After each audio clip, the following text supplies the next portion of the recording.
2:58, 3/13/2025. I'm just going live just to kind of feel it out. I think it's good therapy for me to be able to like sit here and hang out and chill and be able to acknowledge that my thoughts don't control me and they don't dictate me. I'm watching some Hell of a Boss. Season 1, Episode 2, Lululand.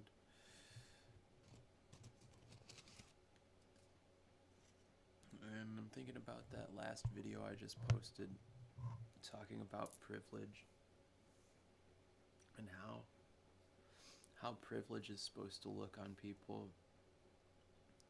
And I'm watching this episode and it's about, I don't know her name. It's about the two bird people.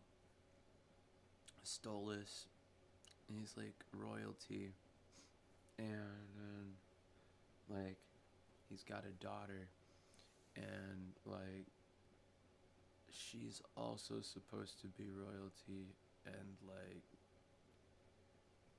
they kind of have to go through the world in like constant surveillance, and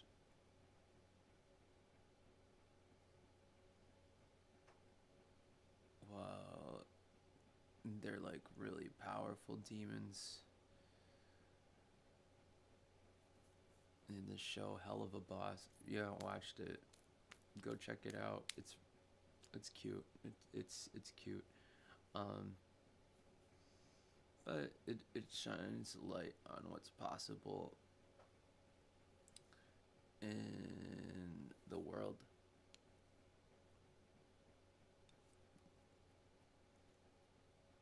For danger. And if danger is fashionable, they also show and highlight this part that I'm talking about, where if you walk through life with just a certain amount of knowledge, it's hard not to walk around with privilege. But in this case, I had to earn my privilege a lot of the time because my mom did not want me walking around the world assuming that much privilege. And so breaking me down from a very young age has been extremely traumatic. And this show has a lot of trauma and drama that's turned into that's turned into this little bit where you see cartoons exacerbated, and they're just like extremely, everyone's kind of got like a chip on their shoulder, and like they're all extremely vain about the flatness of reality and the types of, it's nifty because the types of evil they're using, extend to this very kind of like egocentric type of evil, but it's like it's more of this kind of placated facade. It's like this sort of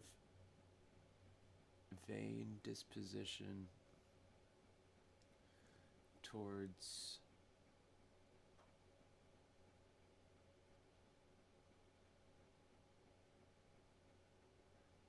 appearances not being as they seem.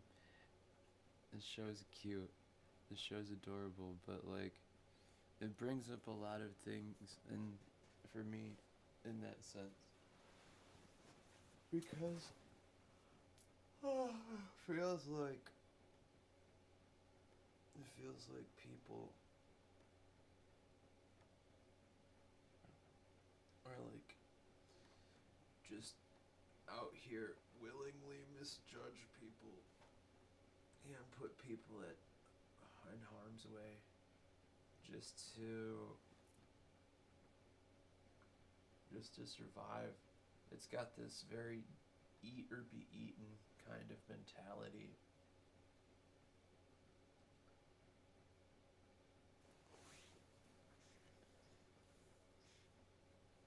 And it showcases this part of like people's vulnerability that's often used against them.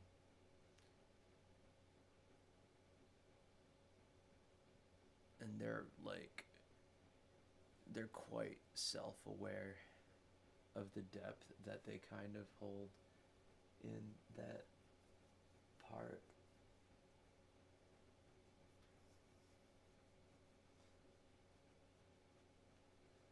That just got me thinking, you know. I'm gonna be right back. Yeah.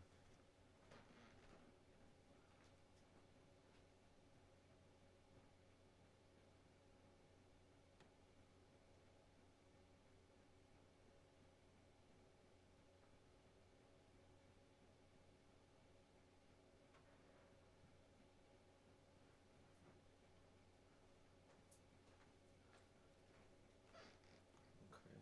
Yeah. So like here I am trying to assume this privilege that I know is very difficult in and of itself. And yeah, it's just like it's kind of cumbersome.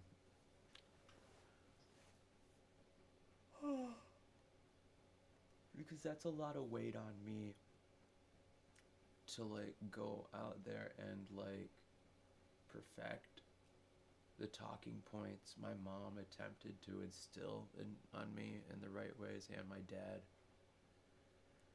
And it's kind of strange that like if that doesn't get projected onto reality in time in the right ways, people look adjacent to you. And this is a big part of what my family I think is trying to get me to level out on.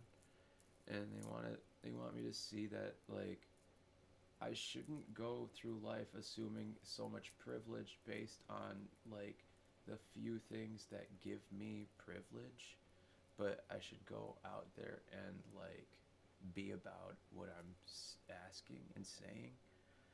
And that requires this level of self-awareness past a certain point of of relaying trauma away from the source.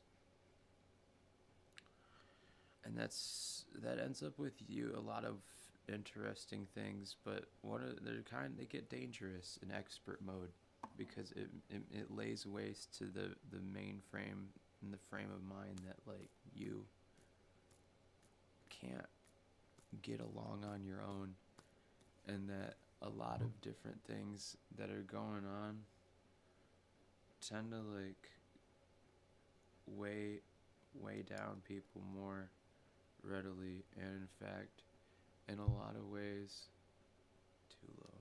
Here we go. In a lot of ways it just seems like this is a reoccurring thing at all.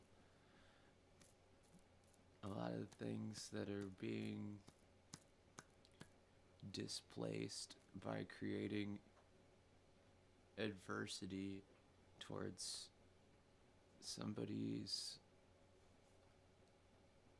birthright or claim to fame, and deliberately making a stink that if somebody receives that much privilege, more people should have access to not just the privilege, but that person's version of privilege.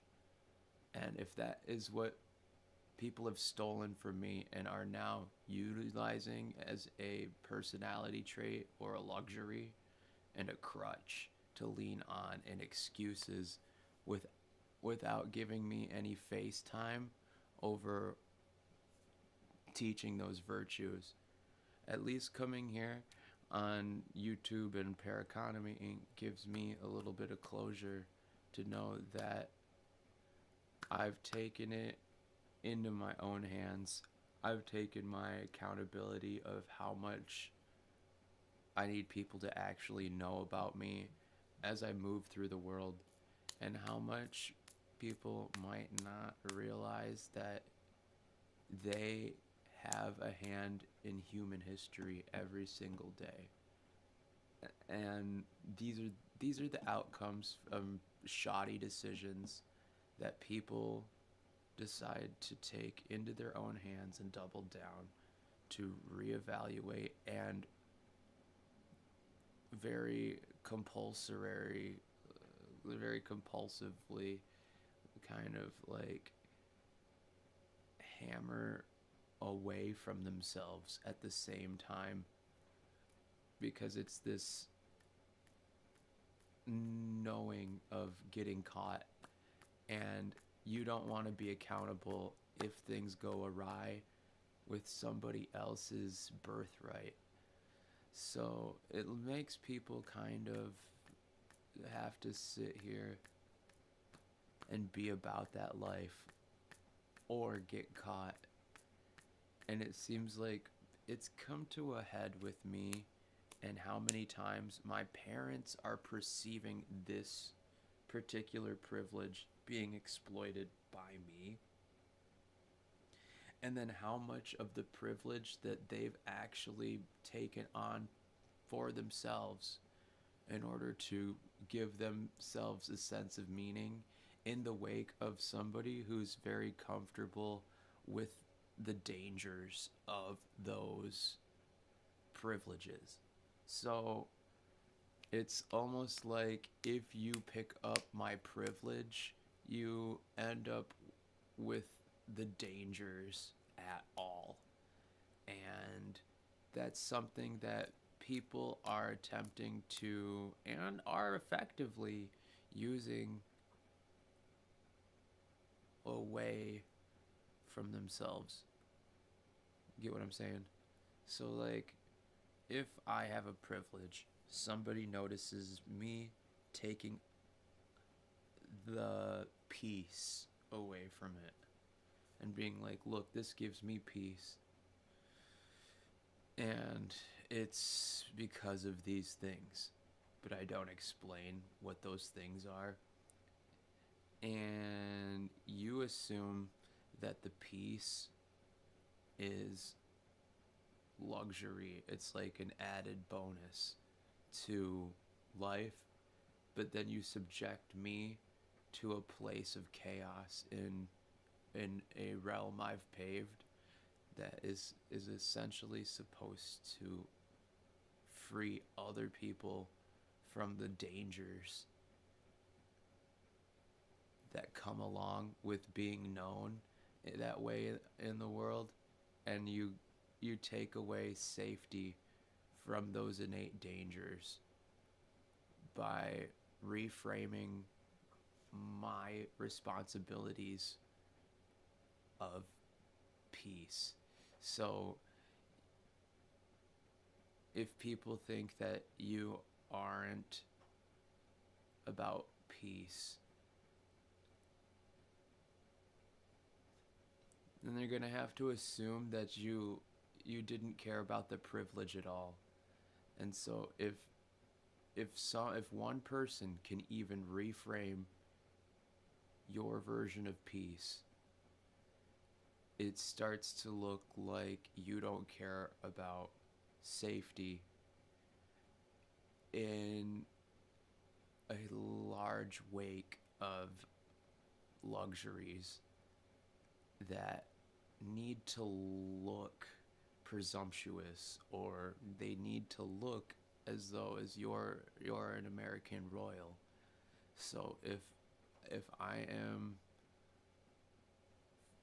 from two different places that are supposed to hold this pretentious level of peace and luxury, but I'm also being ostracized for leading on it without a lot of people who are backing me up, it could make things dangerous for other people when they put that on, thinking that's just new commonality, that's just a new way of admiring yourself, juxtapose this neocentric, egocentric kind of idea of peace for that vitality of a personal trait.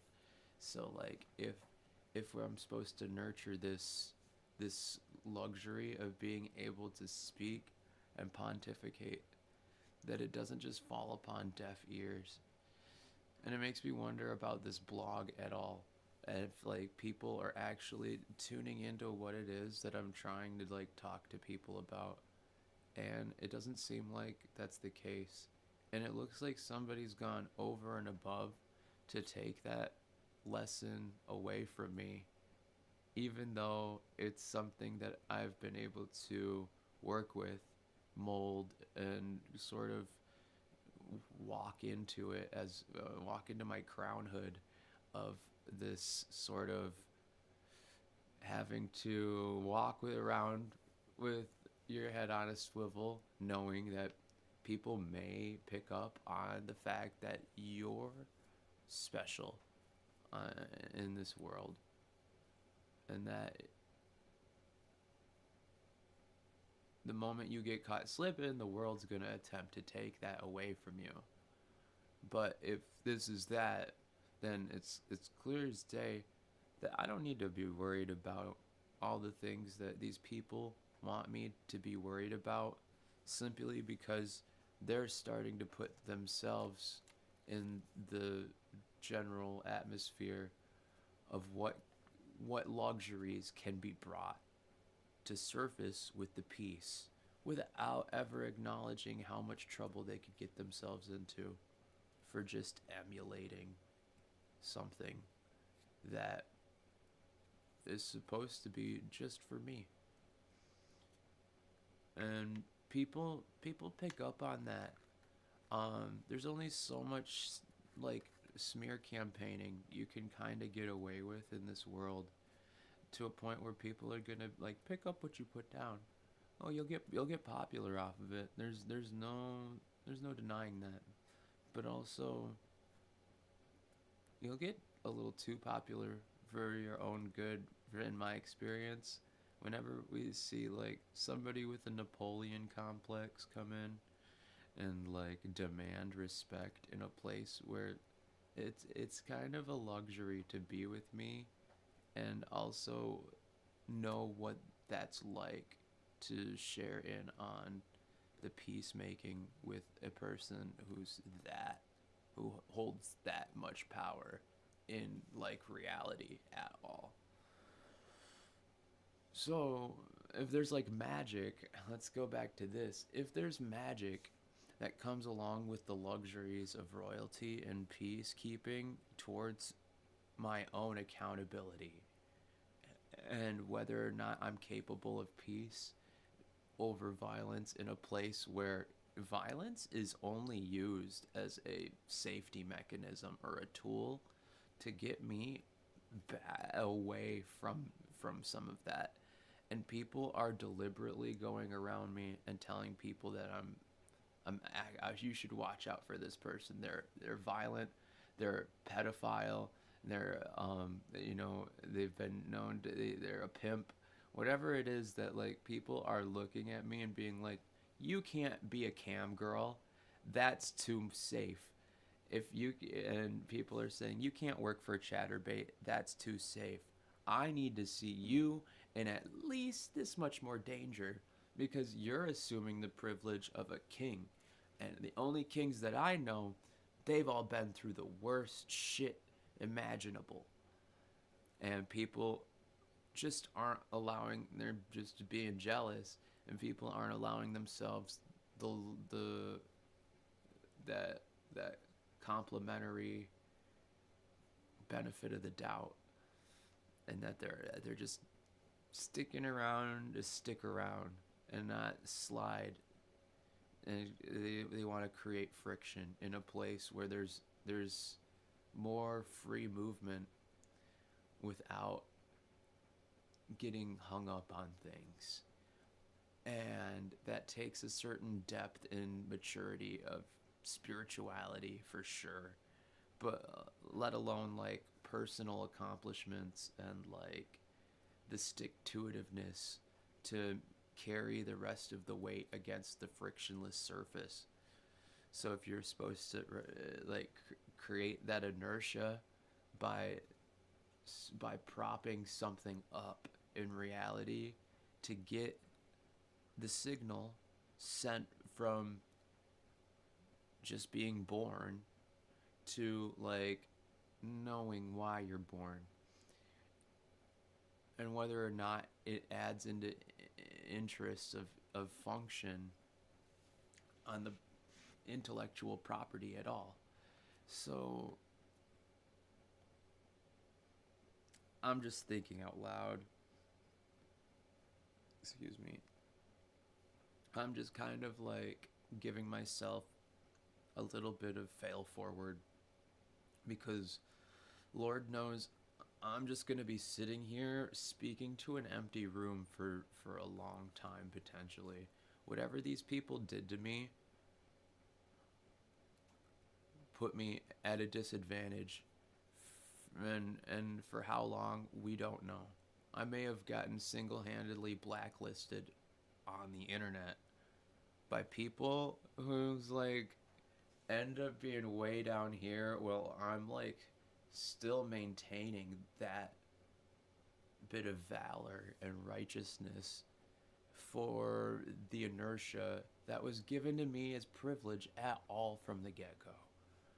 And I think it makes a lot of sense that people are going to wait and see what happens, because they know they opened up a Pandora's box that they can't just close back up at this point.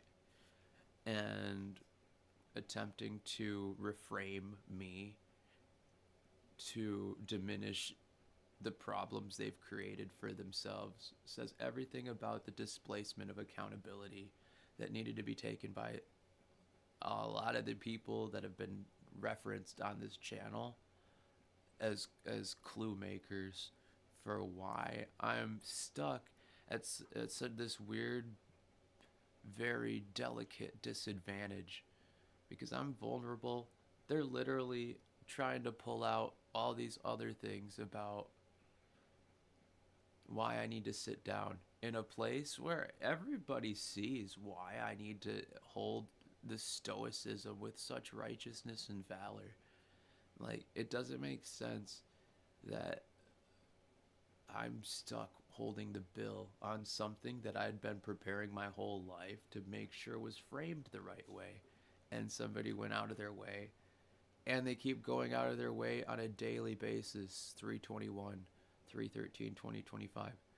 Keep going out on a daily basis to make me look ignorant or oafish and ape-like, without really allowing me to settle into some of the more delicate luxuries of peace and kind of tranquility that would help change the planet, and like also teach people why you keep a good thing good here at Paraconomy, because it looks like you took a good thing and made it bad deliberately.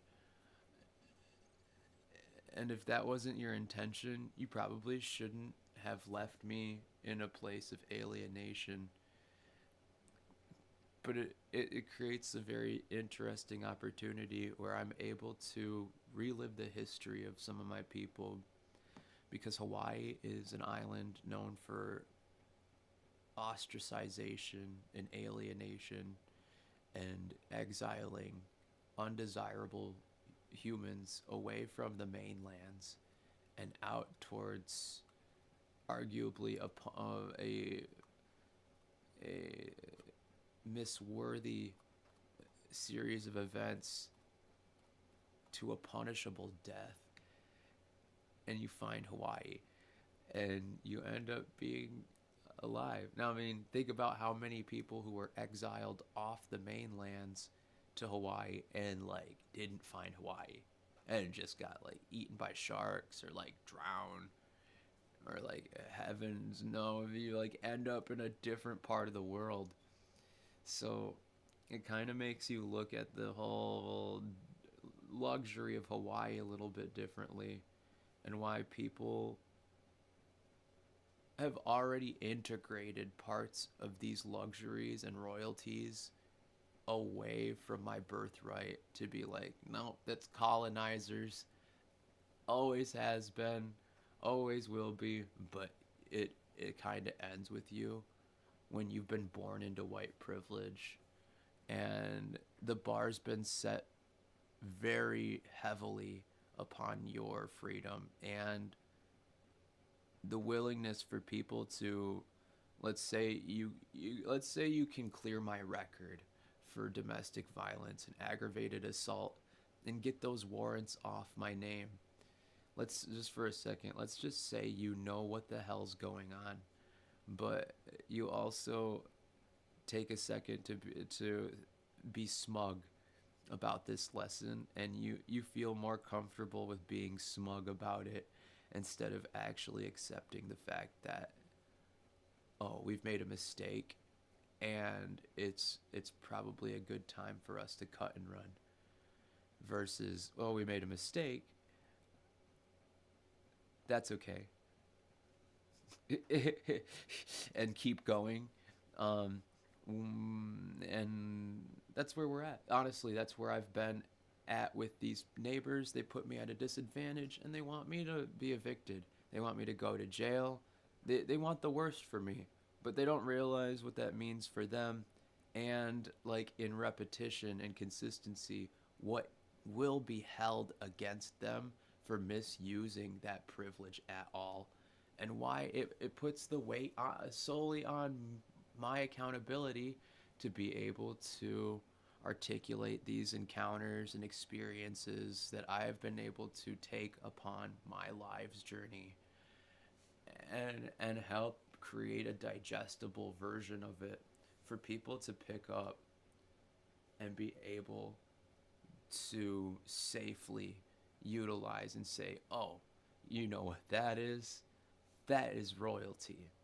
That is where we're supposed to show some respect for the amount of valor this person is attempting to hold next to why we like to look and emulate royalty in this country from the get-go. And what it does when we diminish ourselves with simple things on top of something that's meant to live and breathe as a complex behavior. And kind of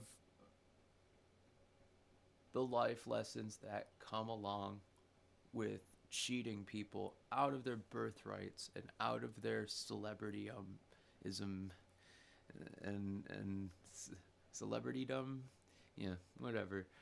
You know what I'm saying. A cheat over something that was never meant to be that cheap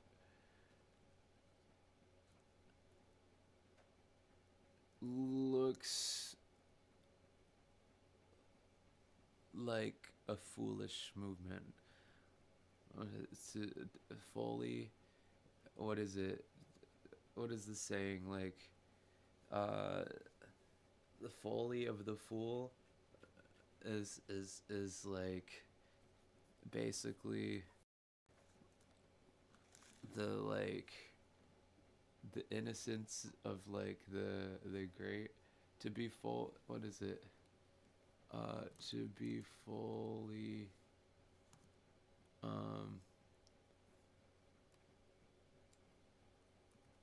fully saying Yeah. Um, I don't know. Yeah. It's like to fully is to bring um the innocence of the wise, right? Basically, it basically is like a saying that's like you can play ignorant, but it comes at a cost.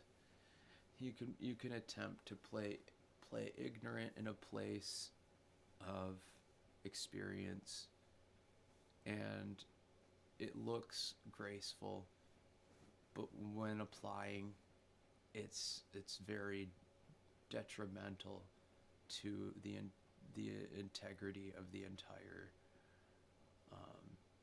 moral, the entire kind of riches of it, and that you're poisoning the well of experience for other people by taking a stab at something that was never meant for you in the first place. Which leads to a lot of very empowering things, but it also just, if you're gonna be dumb, you gotta be tough, and this is a place where I'm probably learning a lesson about being dumb, huh? In a place of being tough, where I'm getting all hurt up by surrounding myself with people who can't be bothered with that depth of honesty and integrity. Because if they had been exposed to it, they would know not to make it my problem anytime I wake up in this hellhole. And so it keeps the fleece at bay, but it also gets them, it makes them have to confront the problem at all. And some of these people are dead set on never confronting me about any of the problems that they've opened up to create, to land all the weight solely onto me. So, I'm going to let people sit with these things. It doesn't seem right that I have to be here and alone, and I have no representation at the end of the day. My parents think I've been riding this privilege since I was a child, and they think, well, you can't, and I don't even know if they think that anymore. I don't even know what they think. My sister does, though. I'm sure my sister looks at my birthday on Christmas and just like, you've carried that privilege with you your entire life. And it's like used as a burden and a guessing game against like my entire birthright and what it means to be like a special birth. I have a special birthday. I'm a special citizen in that sense, you know. And the government knows the people that it places in the way it places in history. And I think people are bored with that. And even if it were to come up, people are just, it's such a dense experience to be able to pull from, in that sense that people don't want to take on all the extra lessons that it actually takes for people to learn to hold themselves accordingly with those versions of valor and righteousness in congruence to peace and luxury and getting to settle into a life where you don't have to worry about every little last thing. But this is where I need to look at my lesson of we are of the world and we don't hide from it, because we are all in this together, whether or not we're acknowledging each other, and if we're not acknowledging that you also need access to safety, that it protects the greater good. That's just not something that's going on here. And 3:33 a.m. 3/13/2025. You know, it's getting ridiculous to have to explain to the cops every time they come pick me up that, hey, I'm like a special civilian and it doesn't do anything. And they literally just said, well, whatever, ka-chunk, ka-chunk. They cuff your ass and they fucking send you to jail to just like, you know what you did? And